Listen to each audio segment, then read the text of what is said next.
Crypto currency को विनियमित यानी कि रेगुलेट करने के लिए भारत सरकार एक बिल संसद में पेश कर रही है और ये विधेयक है आधिकारिक डिजिटल मुद्रा विधेयक 2021। आज इसी पर चर्चा करते हैं।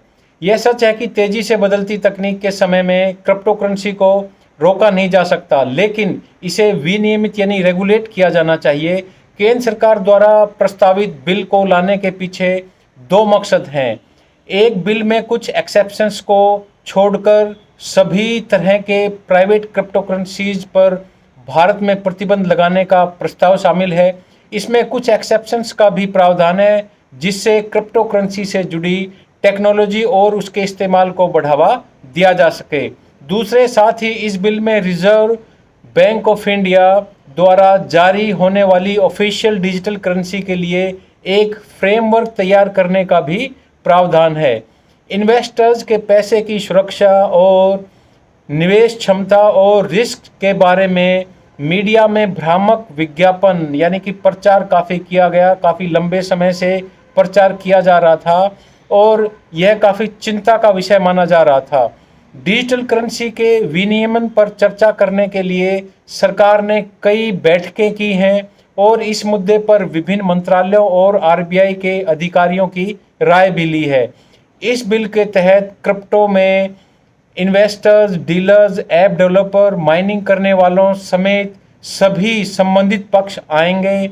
इसमें क्रिप्टो करेंसी की परिभाषा स्पष्ट होगी, उसमें क्लैरिटी आएगी कि किसको हम क्रिप्टो करेंसी माने, यानी क्रिप्टो करेंसी के दायरे में क्या होगा क्या नहीं, इसमें क्लैरिटी आएगी। इससे क्रिप्टो करेंसी पर टैक्स और नियम नियंत्रण संबंधी बातों को लेकर भी भ्रम काफ़ी हद तक दूर होगा।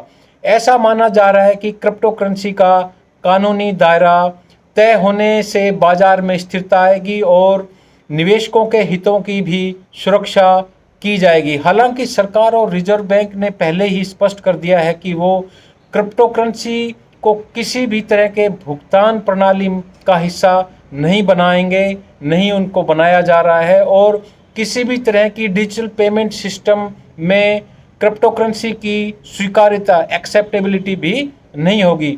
कुछ समय पहले भारतीय रिजर्व बैंक आरबीआई ने क्रिप्टो करेंसी पर चिंता जताते हुए कहा था कि इस तरह की आभासी मुद्राओं से देश की आर्थिक और वित्तीय स्थिरता को लेकर कई गहरी चिंताएं जुड़ी हुई हैं। क्रिप्टो करेंसी को डिजिटल एसेट के तौर पर परिभाषित किया जाएगा या फिर किसी कमोडिटी के तौर पर, यह भी अभी विचाराधीन है। इस पर भी अभी निर्णय नहीं हो पाया है। दुनिया भर में सबसे प्रचलित क्रिप्टो करेंसी बिटकॉइन है और ईथर है। ट्रेडिंग के साथ इनकी लगातार बढ़ती वैल्यू को लेकर भी इन्वेस्टर्स का ध्यान इसकी ओर गया है।